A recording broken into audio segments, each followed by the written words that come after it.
In many of the Psalms, the psalmist is praying for restored honor. He has been shamed, he has been disgraced in some way, or he's been falsely accused, and this has diminished his honor.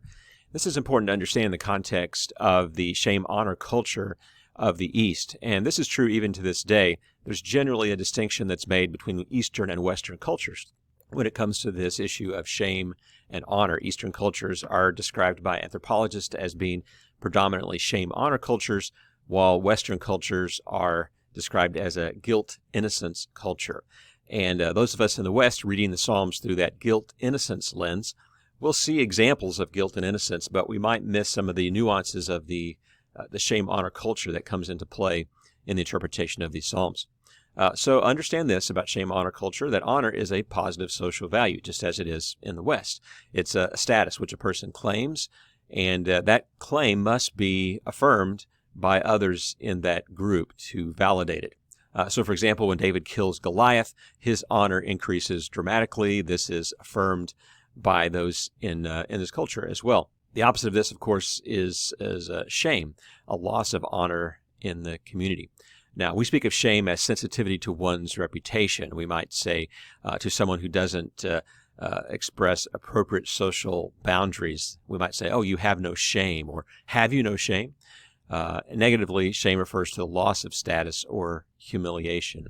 Now, the important thing to remember here is that honor moves from the inside, that is a person's claim, to the outside, that is public validation. So it's not enough just to claim honor and, in fact, be honorable.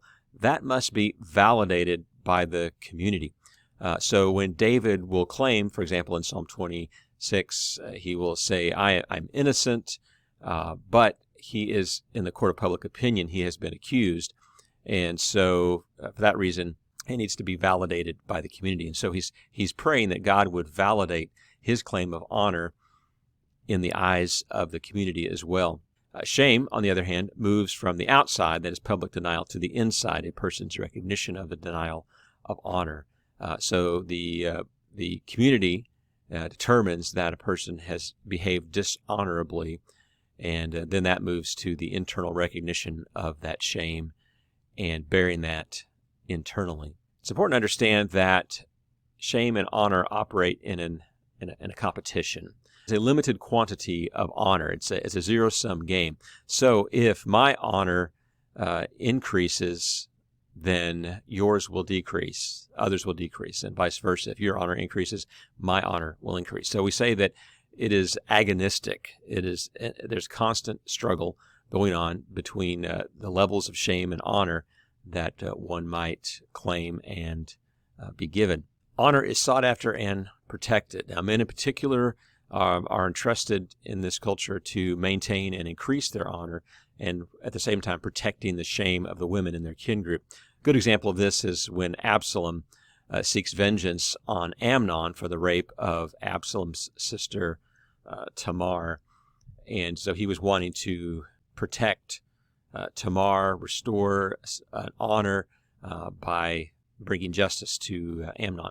Honor is ascribed by birth or by being deputized by a superior. For example, Solomon was born into a royal family, and so he, by birth, had a measure of honor.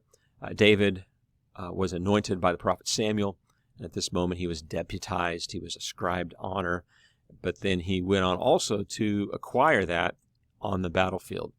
And the song was said, Saul has killed his thousands, David his tens of thousands. So this is an example of the limited quantity of honor, and as David's honor increases, Saul's decreases. And so you can understand the basis for Saul's relentless pursuit of David.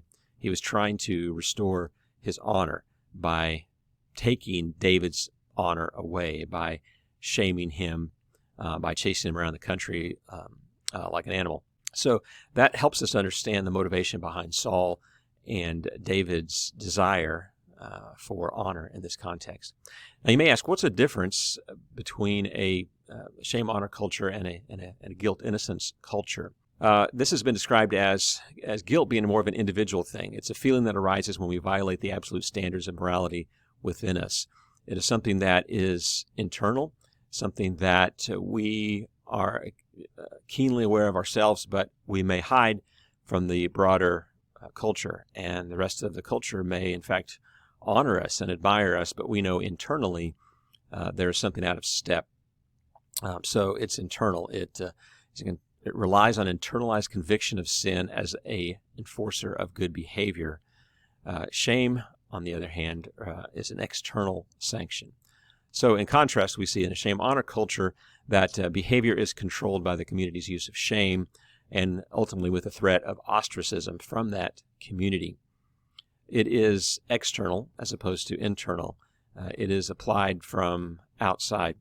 So it is rather than choosing what is good just because it's good, it is motivated by choosing what is expected of one. It asks the question, shall I look ashamed if I do this? Or how will people look at me if I do that?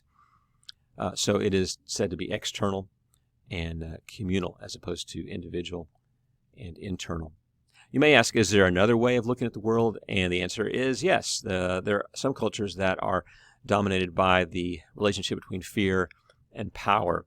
And power is to be gained through magical or physical dominance. So the strongest person, the tallest person, exhibits the most power, and this is to be desired. And so we try to achieve power through physical strength or through political means. And so that's one way of expressing this. And then fear creates conformity. So if you are afraid of those in power, or in animistic cultures, perhaps the spirits, the spirit world, and its power, then that conforms your behavior. You're motivated primarily by fear.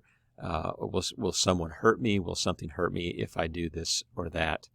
So fear controls people, forces them to conform to the culture around them.